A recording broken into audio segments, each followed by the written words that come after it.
Teeth, teeth का मतलब होता है दांत। तो दांतों के बारे में आज हमको पढ़ना है।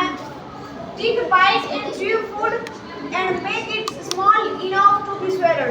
दांत जो होते हैं चबाने और काटने में हेल्प करते हैं, चबाने और काटने का काम करते हैं दांत। वो दांत दिखा रहा है आदित्य, और निगलने में भी मदद करता है। और Toothless person let's say a 2-month baby cannot eat an apple और चपाती।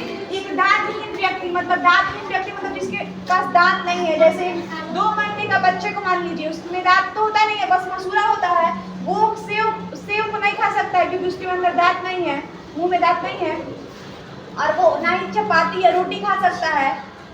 Teeth help us to speak properly. दांत हमें अच्छे से बोलने में हेल्प करता है। अगर दांत नहीं है रहेगा तो कैसा इंसान बोल पाएगा, कैसे बोल पाएगा बिना दांत के, तोतला जैसा। Teeth also give proper shape to our face. दांत हमारे चेहरे को सही अच्छा एक शेप देता है। अगर दांत हमारा सुंदर है तो हमारा फेस भी सुंदर लगेगा, अट्रैक्टिव लगेगा। उसके बाद में टेम्पोररी एंड परमानेंट दांत। टेम्पोररी मतलब जो कुछ समय के लिए दांत रहता है वो, और परमानेंट मतलब अस्थायी दांत जो हमेशा के लिए रहता है दांत, उसके बारे में पढ़ेंगे। अस्थायी और अस्थायी दांतों के बारे में अब पढ़ना है, हो जाएगा।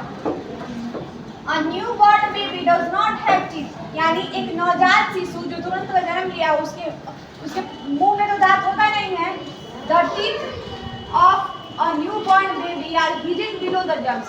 जो छोटे बच्चे होते हैं, नवजात शिशु जो होते हैं, उनके दांत उनके मसूड़ों में छिपा होता है। So he or she drinks only milk and liquid food। इसलिए नवजात शिशु केवल तरल पदार्थ पी पाते हैं, जैसे दूध पी पाते हैं, पानी पी पाते हैं, कोई लिक्विड देंगे, दवाई जो भी लिक्विड देंगे वो पी पाएंगे, लेकिन चबा के या काट के कुछ खा नहीं सकते क्योंकि उनके मुंह में दांत नहीं होता है, केवल मसूड़े होते हैं, उसके अंदर दांत छिपे होते हैं।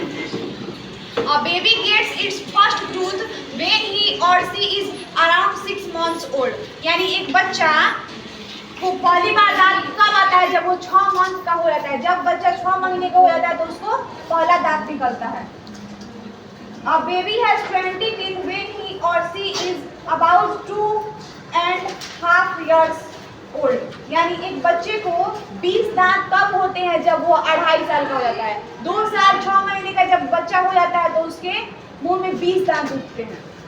This is the first set of teeth। यहाँ पहला समूह है दांत का, पहली बार 20 दांतों का समूह होता है जब आप 2.5 साल के हो जाते हैं। They are temporary teeth and are also called as milk teeth or baby teeth। इसको टेम्पोररी यानी अस्थायी टीथ कहते हैं। अस्थायी मतलब जो टूट के गिर जाता है दांत और नया दांत जमता है अस्थायी, तो ये अस्थायी दांत है जो नहीं रहते हैं हमेशा। और इसको दूध के दांत भी बोला जाता है, बेबी टीथ यानी बच्चों वाला दांत भी बोला जाता है, या दूध का दांत बोला जाता है। टेम्पोररी टीथ का इमेज दिया गया है आपके बुक में, देख लीजिए। उसके बाद में at the age of 6 the temporary teeth of a baby start falling at 1 by 1। यानी 6 साल होने के बाद वो टेम्पोररी टीथ जो होता है गिरने लगता है, धीरे धीरे एक करके दूध का दांत गिरने लगता है। एवरी टाइम और मिल्क टूथ फॉल्स ऑफ, हर एक समय अपने सही समय पे एक दांत करके गिरने लगता है। A new tooth grows in place of old tooth. एक उसके बाद उसी के स्थान पर एक नया दांत उगता है जो कि अस्थायी होता है, परमानेंट होता है। So by the age of 12 a child has 28 tooth. इसलिए जब कोई बच्चा 12 साल का हो जाता है तो उसके अंदर 28 दांत हो जाते हैं, वो भी परमानेंट। 28 को दांत उग जाता है कब? जब बच्चा 12 साल का हो जाता है। These are called permanent teeth।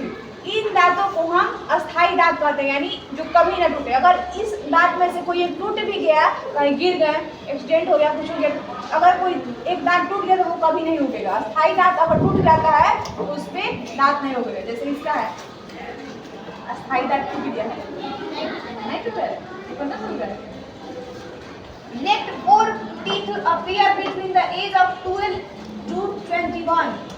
और अब उसके बाद जो 4 दांत बच गया, टोटल 32 टीथ होते हैं ना हमारे माउथ में, तो 28 तो हो जाते हैं 12 ईयर्स तक, और जो बाकी 4 दांत बच गए वो 20 से 21 साल के एज में हो जाता है। जब आप 20 से 21 साल के होते हैं तो आपका टोटल 32 टीथ कंप्लीट हो जाता है, माउथ में 32 टीथ आ जाते हैं। These are called wisdom teeth. इन दांतों को हम विजडम टीथ बोलते हैं। उसके बाद में काइंड्स ऑफ टीथ यानी दांतों के प्रकार। Everyone has several different types of teeth, यानी प्रत्येक मनुष्य का दांत अलग अलग तरह का होता है, हर किसी का दांत अलग अलग तरह का होता है। Each type has a unique name and a different purpose. हर दांत का अलग नाम होता है और अलग उद्देश्य होता है, ठीक है, पर्पज होता है।